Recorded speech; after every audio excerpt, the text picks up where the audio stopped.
What is going on, Pokemon fans? Welcome back to JD's Nerdverse. We are doing a prediction video today for the playthrough of Chikorita, Bayleaf, and Meganium. There we go. I got it right. You know how many takes it took to get that correct? Meganium. Alright. So, the Leaf Pokemon, Bayleaf is also known as the Leaf Pokemon, and Meganium is known as the Herb Pokemon. So, this is my first actual playthrough of Generation 2. In order, Pokédex, we're going to do the last 150, 100, or whatever it is, the ones that are added. And we're going to start off with the stats for Chikorita. Chikorita is a first stage Pokemon, 45 HP, 49 attack, 65 defense, 49 special, 65 special defense. I'm sorry, 49 special attack, let me rephrase that. 65 special defense, and 45 speed. So defense with this Pokemon is really its bread and butter. Because we evolve into Bayleaf at level 16, and our stats go up, and we get these stats. HP is 60, attack is 62, defense, again, is at 80, and special attack is 63, and special defense, again, is our best stat, with 80, and speed is 60. So, very much so a defensive Pokemon, not so much offensive, but it's not really a glaring weakness either. And at level 32, we get our final stage, which is Meganium, 80 HP, 82 attack, 100 defense, 83 special attack, 100 special defense, and an 80 speed. So I guess our worst stat is speed. So that's maybe our glaring weakness, but our HP, that's not a weakness to me. Those are pretty decent stats. And speed can be negated a little bit with some vitamins. So yeah, we're not too bad, but definitely a defensive Pokemon. Those are our two best stats by far, defense and special defense. Attack and special isn't too bad. It's actually a very balanced fighter.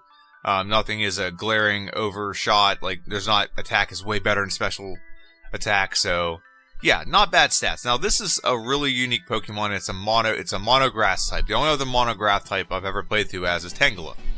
And there's some upsides and downsides. I want to mention the downside to having a mono grass type is how many things we're weak to. We are weak to flying by 2 times. We are weak to poison by 2 times. Bug type by 2 times. Fire type and ice type. So, if you know anything about Generation 2, you're going to know that a bunch of these are gym leaders that we're going to have to deal with, and we're going to have to deal with them pretty darn early. So, that's going to be a struggle for this Pokemon, but before I get through the more struggles, let's go over the moveset to see how we're going to try to deal with these struggles. So, we start off with Tackle. It's 35 base power, 95% accurate move. Garbage move. However, we also get Growl, which lowers the opposition's attack, and that's 100%. At level 8, what's nice about Gen 2 is they have rounded out every Pokemon to get better moves a little bit earlier. Some things about this Pokemon don't make sense to me, but I'll go over that a little bit later. But we get Razor Leaf, not Vine Whip, Razor Leaf, a 55 base power, 95% accurate move. With Stab, it's an 83 base power move at level 8. So level 8, we have a very powerful grass move that we can use in this game. Okay. At level 12, we get Reflect, which ups our defense. Okay. At level 15, we get Poison Powder, which I don't get the Reflect part. We are already pretty high defense. Why would we need Reflect? I'd rather just get another move, something that counters, not grass type, something better than Tackle. But whatever. Poison Powder, we can get level 15. I don't know how useful that is. I think Synthesis raises your health, so it recovers some health, kind of like Recover. Only has 5 power points, but it's still going to be useful. At level 29, we get Body Slam, 85 base power, 100% accurate. Very powerful move we can use. Now this is Chikorita's level up rate. By the way, Chikorita, the funny thing about Chikorita is it sounds like Chikoleta. If you have children or you are a child and you've watched Paw Patrol. I was watching Paw Patrol with my daughter like 2 days ago. And I saw the chicken like, oh, it's Chikorita. Because I was doing a lot of research for this video. But the chicken on Paw Patrol is called Chikoleta. So I just thought it was a fun little anecdote. I thought I'd tell you guys that. My wife's like, what the heck is Chikorita? And I was like, I think it's the Pokemon I'm doing a video for here soon. So, alright, so level 36 we get Light Screen. So 2 very defensive moves, Reflect and Light Screen. Also Safeguard's a very good defensive move. And then level 50 we get Solar Beam. I think Solar Beam, it's 2 turns, but I think if we have Sunny Day set up, it doesn't take 2 turns. So we don't get Sunny Day naturally, so we gotta get it via TM. But that is our level up moveset. We do have decent balance there. But there's literally only 4 moves that can hit the opposition. Tackle, Razor Leaf, Body Slam, and Solar Beam. Okay, technically Poison Powder can, but you gotta poison them first. So, not a lot of physical damaging moves via level up. Okay, now via TM, different story. In Generation 2, every Pokemon has a much broader TM moveset than its previous iteration. Okay? So the first one we can get that's going to be very useful is Headbutt. Headbutt, 70 base power, 100% accurate. Works very well with our attack stat. Curse, apparently Curse is pretty good. I have not read up much on it, so I don't know how useful it will be. But apparently Curse can be used really, really well in conjunction, especially for like red. Toxic, not going to use. Rock Smash, not going to use with this Pokemon for sure. Hidden Power. Hidden Power will probably be used. I think Hidden Power will either be... I think Fire type will probably be the best route to use with Fire, with this Pokemon. I don't 100%. I'm not 100% sure. Maybe I don't think Electric would be good. Ice, maybe Ice Punch, or maybe having Ice would be good. That will be very good for Claire. It'll be good for Lance. It'll be good for a couple members of Elite Four. But I think Fire type might also be it. So I haven't decided on the Hidden Power type yet. But we do need some things that we can get. Now we can't get anything really from Morty's gym. That's going to help us with things. Maybe Psychic type. Maybe that would be the right way to go. That way I have access to a Psychic move. But we're Flying type, and we have a lot of things that are going to be very effective against us. So we got to find a way to counter that. So Hidden Power Fire, maybe what it is. I'm not sure. Sunny Day, we can get that. It's a Fire type move, but it also works well with Grass type.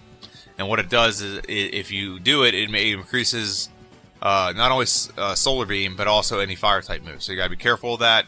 But we can get that via TM, and it's be very helpful for helping us set up in sweeping teams. Sweet Scent, not going to use. Snore, don't even know what it is, never used it. Hyper Beam, if we have access to it, I don't know how we get it in this game, so I'd have to research how to get it. Protect, we already have that. Giga Drain. Giga Drain would be very effective because it's 60 base power, but it's 90 because it's stab. But what it does, I think it's half the damage that it gets off the opposition, it replenishes our health with. So, a pretty good, awesome move. I say Leaf only has 5 power points though, so that's kind of the downside to it. Endure, nah, I don't know what that does, to be honest. Frustration, I don't know what it does either. Solar Beam, I'm probably going to get it via level up, so I don't think I'm going to remove it. Now on the other side, this is where we can get some really, really good moves that are going to help us out. So, Iron Tail is 100 base power, 75% accurate, steel move.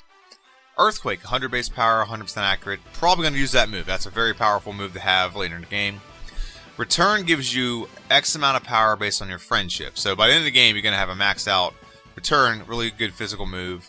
So that I definitely need to do. I did not do that in the Mew playthrough, and I got to figure out how to do it. I think you got to do it on a Sunday, and just you got to go in there on a Sunday or a Wednesday, I think is what it is. So I will set the day up so I start off like 2 a.m. Sunday morning. So I can definitely get this move. Mud Slap can definitely be added, and it probably will be added immediately after we beat Faulkner. 20 base power, it's horrible, but it does lower the opposition's accuracy. Double Team can't use. Swagger can't use. Sleep Talk won't be able to use. Detect, Rest, Attract, Fury Cutter. Fury Cutter can be used, but I don't see a point in it. Cut and Strength. So when I look at the moveset here, I don't really know what the endgame moveset is. Like I said, I'm very new to playing. I've played Generation 2 before. I want to make that clear. But where I'm like new at is not knowing all the ins and outs and all the secrets and everything down to the last letter. So I'll look at the moveset. Let me look at the moveset one more time. Body Slam, no. Body Slam will get replaced. So it's probably going to be Hidden Power. Alright. It's probably going to be Solar Beam and Earthquake for sure. And a combination of Return, Sunny Day, Giga Drain, somewhere. That will probably be, that'll probably be a mixture of everything. So I'm not sure what the endgame moveset here is. I'm new to this, so we're going to find out together. However, let's go and go over a little bit of the ins and outs of this Pokemon. First off, Monograss type means we have a lot of weaknesses. The first 3 out of the first 4 gyms are not doing us any favors. The first gym is Flying type or Grass type, 2 times weakness. But the trade-off on that is there's not really a lot of flying moves that Faulkner has, so a little bit of extra training in the Bellsprout Tower will probably negate that pretty well. The next gym is Bug type. And Bug type, the first two of the 3 Pokemon are not going to be an issue at all. I don't think Kakuna and Metapod are going to be that tough. But the problem is Scyther, he's flying and he's Bug type. So that means Grass type moves are definitely not going to be effective. We don't get access to Swift. I wish we did. Mud Slap will not help at all because it's a flying type. So we're 2 times weak to Bug. And we're 2 times weak to Flying. Luckily, there's no Bug Flying move, but we're just going to be weak to whatever he does. So Fury Cutter is going to build a lot of momentum, And then actually the next rival fight right after that fight's going to be tough because we have Ghastly we got to deal with. And it's a poison type. And I don't think we're going to have too bad a problem, but it's not going to be an easy fight. I'm going to have to overlevel a little bit to beat Bugsy probably. And the next area of the game, like the next gym leader, is not going to be too tough. But the problem with the next gym leader is it's Whitney, so she can be tough. And then the next one, that's Morty. Now, we don't have to fight Morty right away. We can go get, we can go do some errands. We can go level up a little bit. And one of the ways we can level up is by just going to get Hidden Power. And Hidden Power, that'll give us some levels just getting there and fighting some extra trainers. And so Morty, we'll probably have a solution for Morty, but it's by being a little bit higher level than him. And I have not decided on Secret Power. I don't think Secret Power Psychic is going to be a long-term solution. I know Secret Power Fire can be. I know Secret Power Ice can be. I just don't know exactly how I want to do that. So that's something I got to figure out between now and when I start filming this playthrough. So yeah, and then you have a Steel type gym, which we're not going to be super effective. We don't have access to Earthquake until until right before the Elite Four, so we don't have Earthquake for this battle. And so this is where Hidden Power needs to be, some concessions need made. What can I use for what Hidden Power do I want to use? If I use Fire, that helps me with Price. It also helps me with Jasmine, because it helps with the Ice type and it helps with Steel type. But if I don't go for Ice, I don't have nothing good against. I don't have anything great to go against. What's her name? I can't think of her name right now. She does the drag. I can see her face. I can see her face. Her name is it's the girl in charge of the Dragon Gym. I can't think of her name right now. Shoot, the name is escaping me. But I can see her. Claire. There we go. There we go. Got it. Claire. So I don't know. We're gonna have grass types, so that will negate one of her Pokemon. But I don't think any of her Pokemon gonna have anything great against me. It's just gonna be a question. But also, Ice type helps in the Elite Four. With Will, for example, he has 2 Zatus, and Electric type would be great, or Ice type would be great. And I don't think Fire type's going to be very useful there. So it's going to be a lot of me figuring out the game, and I got to do a lot of this. This is the thing about this playthrough, you got to plan ahead. Because if you don't plan ahead correctly, your Hidden Power type is not going to be as effective as you'd like it to be, and it's going to make the playthrough a lot rougher. So, my prediction for this playthrough: Grass types don't fare well in Gen 2, for all the reasons I mentioned, and because they don't fare well in Generation 2, I don't think it's going to be a very fast playthrough. I think it will be faster than Mew, because Mew, I was just, testing the waters a little bit, figuring out the game. I think I'll be a little more direct, and I know where things are more now, so that'll be a little bit better. But all in all, this is going to be a tough playthrough. We don't get access to any of the elemental punches, which sucks, but it is what it is, part of the game. So I think that the key to this game is getting through the game, getting to Goldenrod City as fast as possible. Okay, get the 2 hardest gyms out of the way, and we have ways to negate the rest of the challenges in the game. We don't really have a lot of ways to negate early the problems that we're having. So let me just think in the comment section down below. This is JD, it's JD's Nerdverse. Below you can see some little cards pop up. Those cards, one is for my previous playthrough with Mew, and the other one should be a playlist with my Pokemon Generation 1 playthrough. So if you want some Generation 1 content, I played through 1 through 151 in order, and I hope you enjoy that. Have a good one. I'll see you guys on Friday.